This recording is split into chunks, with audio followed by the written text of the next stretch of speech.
The rain wasn't supposed to start until midnight. But it came early, light at first, like the kind you only notice when it begins tapping the glass in patterns that feel intentional. I was in the garage, reorganizing the shelf she never touched. I hadn't planned to be out there long, but I needed something to do with my hands. Something that wasn't scrolling through her texts again, reading the same message for the 20th time like I was trying to extract some hidden truth. There wasn't any. Just 2 words, battery died. That was the moment. The message that tore open something. It was a text from her to someone saved in her phone as Lauren R. I didn't know a Lauren R. She never mentioned one. And when I tapped it, expecting a group chat or some bland back and forth about yoga or brunch, the preview snapped me in half. Lauren R. So what did he say when you told him you were stuck? Her didn't have to say anything. He just came. She didn't delete the chat. That's the thing. It was all there. The ride, the laughter, the song that came on in the car, the part where she said it was weirdly perfect, like something out of a film. I stood in the garage, reading every word, forgetting to breathe. She was home already. I could hear her upstairs, opening drawers, closing them again too quickly. She always did that when she was nervous, looking for something and not finding it, then pretending she was never looking at all. I walked into the kitchen with the phone in my hand, still open to the last message. But I didn't say anything yet. I stared at the drawer. The one under the coffee machine. I opened it. No batteries. I tried the one by the fridge. Empty again. I tried the utility drawer in the living room, where we always kept the spare AAs. Empty. That's when I knew. That's when everything that didn't add up finally snapped into place. She had taken them. Not all at once, no, she was too clever for that. A few at a time, like pieces on a chessboard, until she had what she needed. I knew what they were for now. The voice recorder. The one I found months ago in her car's glove box and she said was from college. For interviews, she told me, laughing like I was ridiculous for even asking. But she never deleted the old files. I listened to one once, just to test if it still worked. It was her voice, but not her voice. Lower, breathier, like she was trying to be someone else. She was asking someone questions. Whispered ones. Then a laugh. A man's laugh. The batteries weren't for clocks or TV remotes. They were for that. I stood in the kitchen, trying to steady my breath. My wife, the one who betrayed me, strolled in like it was just another day. She wore that soft gray sweater she only wore when she wanted to seem innocent, like the fibers themselves were woven with apologies she hadn't said yet. Still angry? She asked with a sly grin. I didn't flinch. Just looked at her and quietly said, "Tell me, Sarah Harper, where are the batteries?" Her smile cracked. Not shattered, cracked like thin ice. Her hand froze on the drawer. She hadn't opened it, but she was close. Too close. There it was. That split second where a person decides if they're going to lie or confess. Her eyes didn't dart. She didn't gasp. But something in her pupils pulled tight. "What batteries?" she said too quickly. I didn't answer. I just walked over, opened the last drawer she hadn't touched. And there, tucked behind the old takeout menus and a roll of unused duct tape, were 4 AA batteries in a small velvet pouch. I picked it up, laid it on the counter, and waited. She backed up 1 step. Then 2. As if I'd placed something venomous in front of her. Her voice changed, like the shift you hear when someone drops the act. "That's not what you think," she said. I said nothing, because the silence now did more damage than any accusation I could throw at her. She took a deep breath. Then another. And then, with absolute audacity, she smiled again. "You're being dramatic. No one uses that word unless they've done something worth dramatizing." That's when I realized this wasn't her first lie. It was just the first one I caught.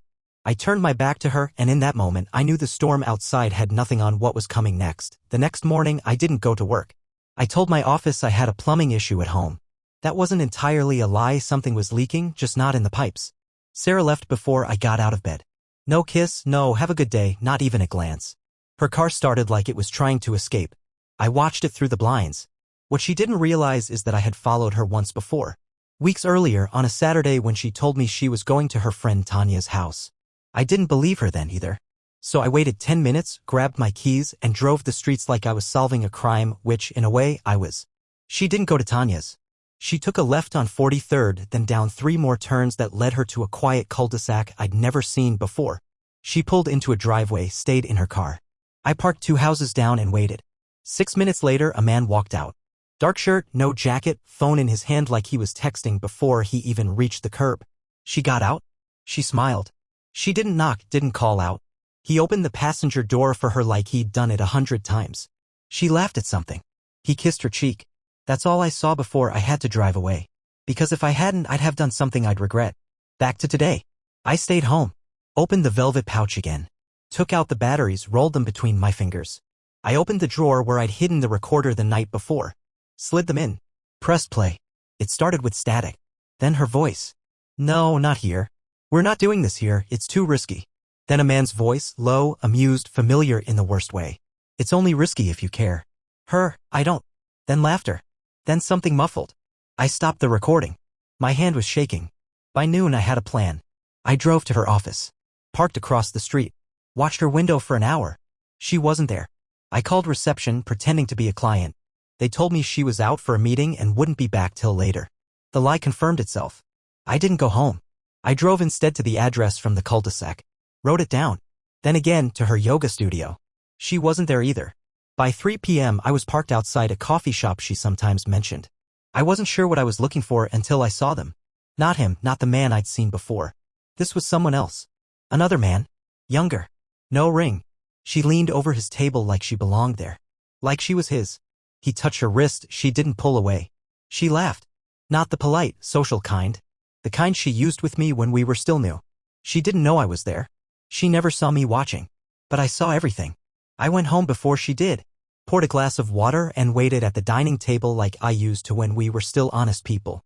When she came in, she looked surprised to see me sitting there. You're early, she said.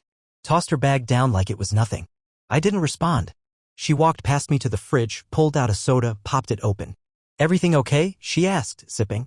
I placed the recorder on the table. Pressed play. She turned slowly. Heard her own voice. Her eyes twitched. What is this? She asked, but her tone was wrong, not angry, not even surprised. Just bored. I paused the tape. So it's not just one, is it? I asked. She didn't blink. What do you want from me? An answer. You already have it. Her voice was flat, unaffected. Like I was accusing her of stealing socks, not of wrecking our life. And that was the moment I realized something terrifying. She didn't care that I knew. I didn't sleep that night. Not even a blink. She did. Out cold, as if the conversation had meant nothing. As if the recorder with her voice and the truth stitched into every syllable hadn't just ripped a hole straight through the center of our house. I sat on the edge of the bed, my back to her, the walls breathing in and out like lungs filled with dust. At 3:11 a.m. I stood up. I walked through every room in the dark. The guest room where she once stored old photos. The laundry room where we argued over colors and whites. The living room where we celebrated our 4th anniversary and I had no idea she was already rewriting the script behind my back. Every inch of our home had a memory that now felt counterfeit. By 4:30 I opened her closet. I took nothing. I just stood there. One by one, I touched the sleeves of her coats, wondering which ones she wore when she left pretending to go to work. I found a receipt tucked into the inner pocket of her trench coat. My name wasn't on it.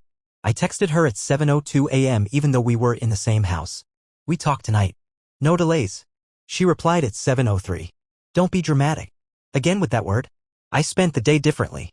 I called a locksmith and changed the back door's lock. Left the front the same, wanted her to come through that one. I made coffee, poured it into the mug she never washed properly, and left it in the sink.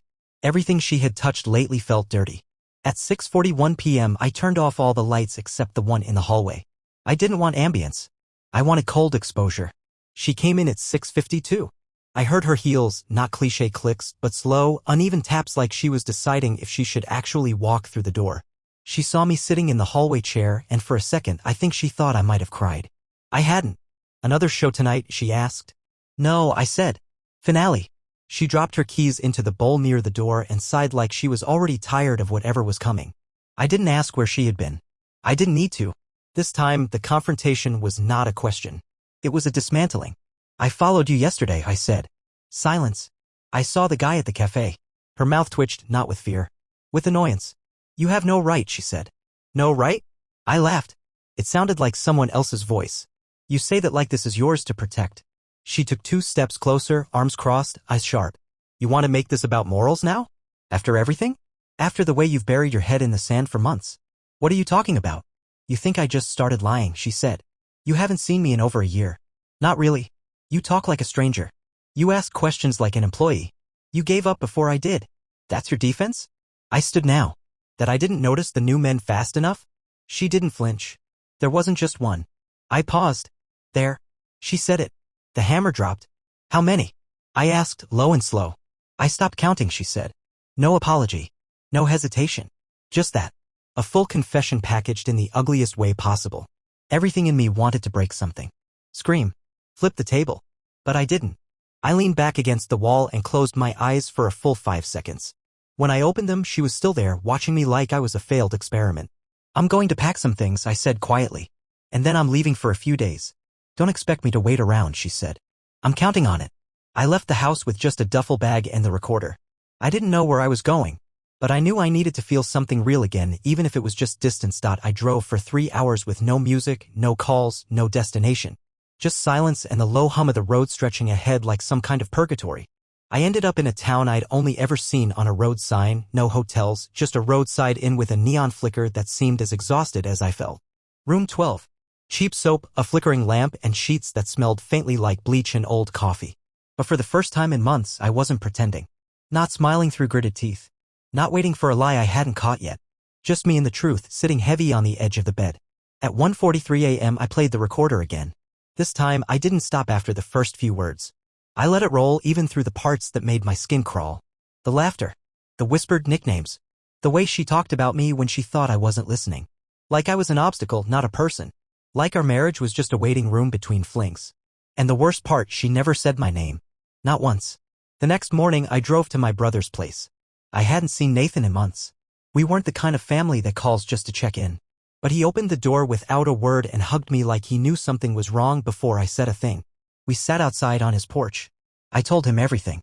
From the first text to the recorder. From the cafe to the cold confession in our hallway. He listened. Really listened. No interruptions, no advice until I asked for it. Just silence, the good kind. Then, after a long pause, he said, "So what now?" I didn't have an answer yet. But the question itself echoed. I stayed with Nathan for 3 days. Didn't hear from her once. No calls. No texts. Nothing. And somehow that was worse than anything she could have said. She didn't reach for me, didn't ask where I was, didn't try to patch the bleeding. On the 3rd day, I returned to the house. Not to make peace. To collect evidence. I went through her drawers. Found a second phone, one she thought I'd never see. Buried beneath old scarves. Burner. Cheap. Disposable. The messages on it told me everything I still needed to know. This wasn't a phase. This was a life she built in parallel. Hotel names. Screenshots of plane tickets. Photos. Conversations so intimate it felt like someone was reading my own obituary. Then I found the key. Taped beneath her jewelry box. It didn't belong to anything in our house. That's when I understood she wasn't just cheating. She had a place. And she was planning to disappear. I stared at that key for a full 5 minutes. It was small, silver, and marked with a faint engraving, H24. Not a house key. Not a car key. Storage? Locker? Apartment? She hadn't come home that night either. 2 days, no contact. You'd think I'd feel relief. Freedom. But it didn't feel like an ending. It felt like the walls had stretched wider and darker, like the betrayal hadn't finished growing yet. I took the key to a locksmith I knew. Asked a few vague questions, played it off like I'd forgotten what it belonged to. He looked at it, scratched his head, then pointed me to a small building complex downtown, storage units. High-end. The kind you rent when you're not hiding junk, but secrets. I drove there without stopping. The parking lot was half empty, quiet. I walked through the rows until I found Unit H24. My hands were damp. The key slid in too easily like it had been waiting. Inside was not what I expected. No dusty boxes. No family heirlooms. Just a standing wardrobe. And inside it? Clothes. Her clothes. Dresses I'd never seen. Lingerie with price tags still on. A pair of heels she told me years ago she couldn't afford. Perfume, not her usual kind. Spicy, unfamiliar. And a drawer. In it, passports. 2. One hers, one with a name I didn't recognize. Fake? I couldn't tell. Printed travel itineraries. 2 tickets to Madrid. Departure in 2 weeks. 2 weeks. And then the real dagger, a handwritten note, folded 3 times, creased like it had been read often. I opened it slowly, not knowing if I'd survive what was inside. I've played my part long enough. He's starting to notice. I'll finish clearing things out soon. We'll be on that flight. And this time, no looking back. I don't care what he finds. It wasn't signed. But the handwriting was hers. The sound that came out of me, it wasn't a yell. It wasn't a sob. It was something broken trying to escape my throat. She was planning to run. Not just from me, but from everything. She had already decided I was disposable. I didn't take anything from the unit. I left it exactly as it was. But before I locked it again, I took one last look at that note. She had made peace with burning it all down. I could see it clearly now. But she'd miscalculated one thing. I wasn't going to stand in the ashes and wait for answers anymore. I didn't go home. I couldn't sit under that roof one more night knowing she had built an escape hatch under our lives and had the audacity to think I wouldn't notice the floorboards creaking beneath her feet. Instead, I parked on a bluff just outside the city, high above the freeway. Lights stretched out in every direction. I watched people heading somewhere with purpose, with plans. I had neither. But what I did have now was clarity. She wasn't cheating because of some emotional neglect or whatever excuse she'd polished to hand over if I ever forced her to speak. She was cheating because it thrilled her. Because she liked the lie. Because she liked watching how close she could swing the axe without me noticing. And she wasn't leaving out of desperation. She was leaving because she could. The next morning I went back to Nathan's. He didn't ask questions this time. Just handed me coffee and pointed to the couch like it was my name on the lease. I showed him the note. The second passport. I didn't even have to explain, his face did all the talking. You going to confront her again? He asked finally. No, I said. Not yet. I needed more. Not because I wasn't convinced I was. But I needed her to know that I knew everything. Not just about the affair. About the plan. About the new life. I wanted to watch her face when her safety net snapped. So I called a private investigator. Someone Nathan knew from a case at work. Guy named Eric. Ex-cop. Eyes like he already knew the ending of your story the second you opened your mouth. I gave him everything. The address. The name on the second passport. The travel dates. He asked one question.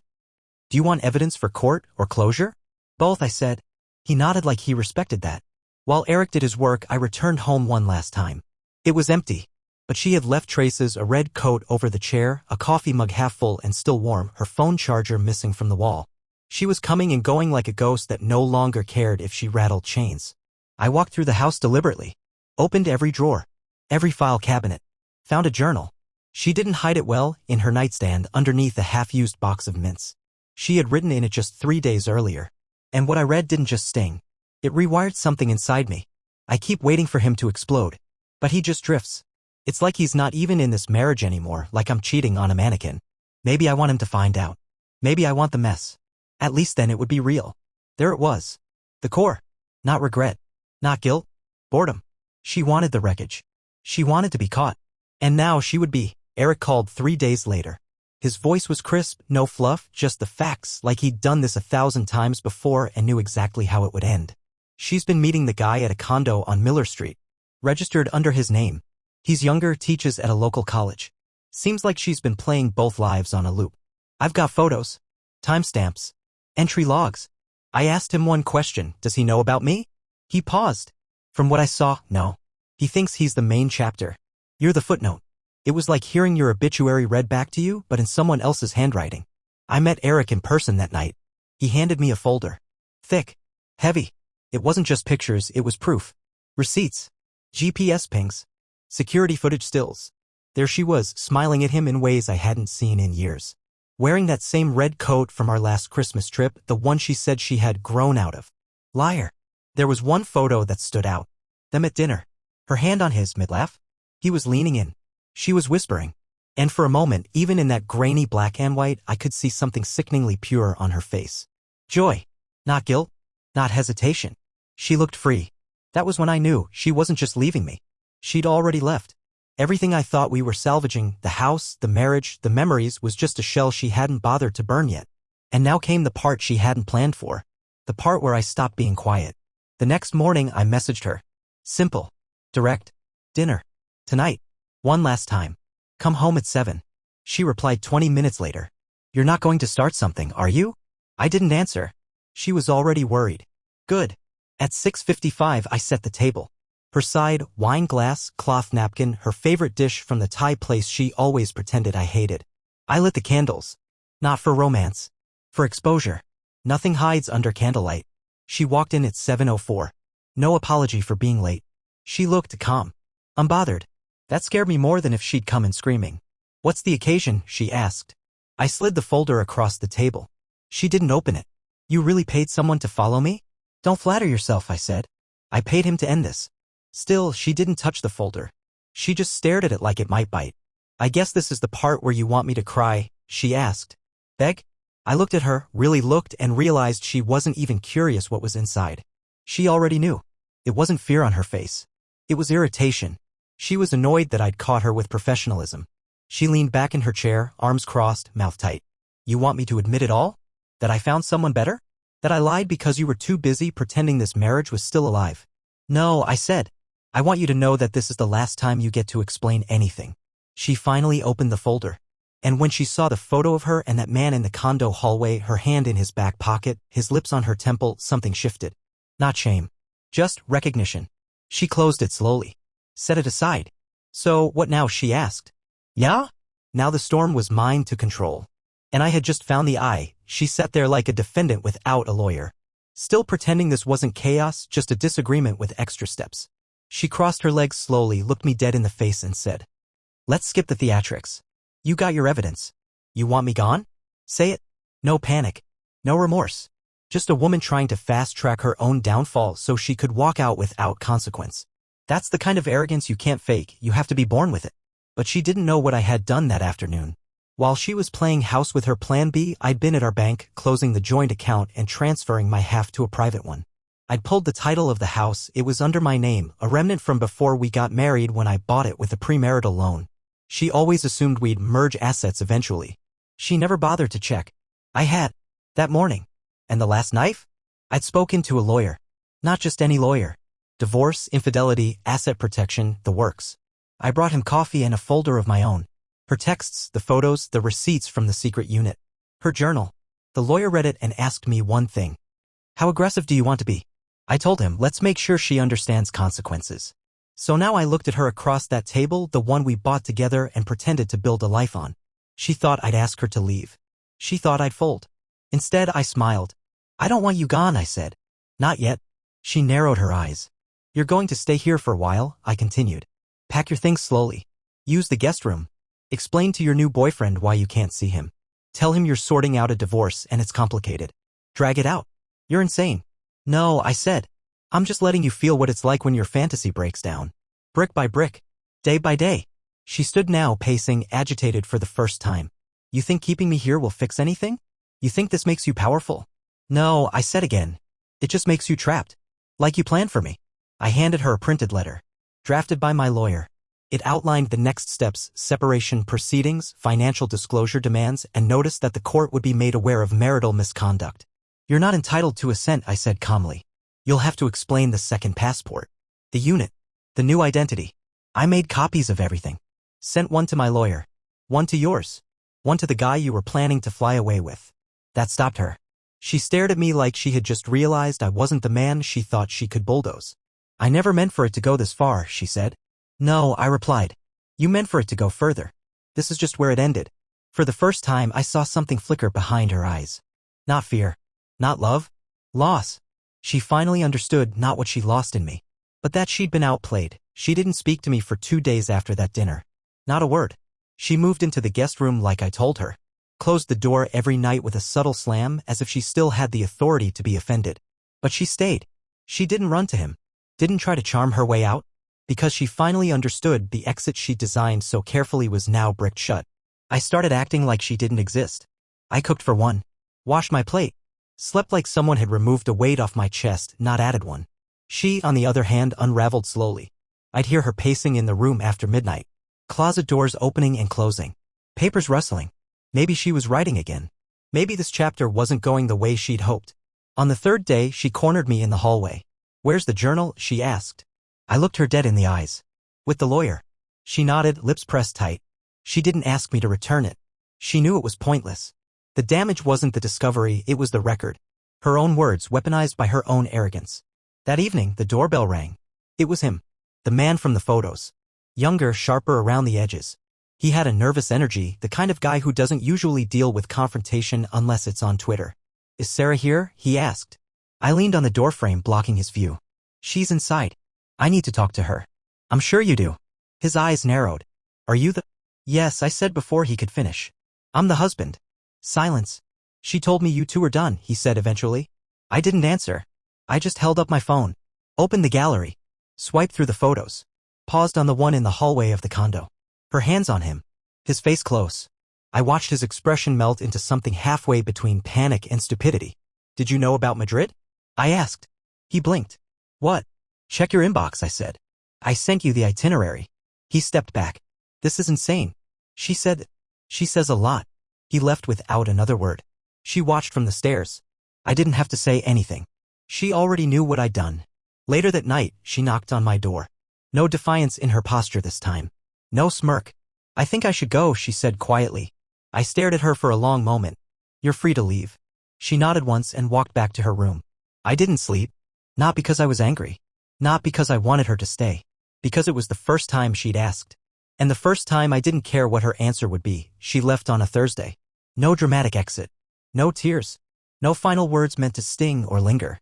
She walked down the steps with 2 suitcases and a purse slung over her shoulder like the last 5 years of our lives could be neatly zipped and wheeled away. I didn't watch from the window. I didn't stand in the doorway. I just heard the click of the lock behind her and let the silence settle. The house felt strange at first, not empty, just honest. It no longer carried the tension of unsaid things, of secrets pulsing behind drywall. The air was cleaner. Or maybe I was just breathing right again. I spent the next week clearing out what she'd left. Drawer by drawer, closet by closet, like peeling off dead skin. I found old receipts for dinners I never attended. Jewelry I never gave her. A card from him, the other him folded and stuffed into a scarf box, signed with a single word, soon. Soon, my ass. I boxed it all. Not to burn it or trash it, but to remind myself.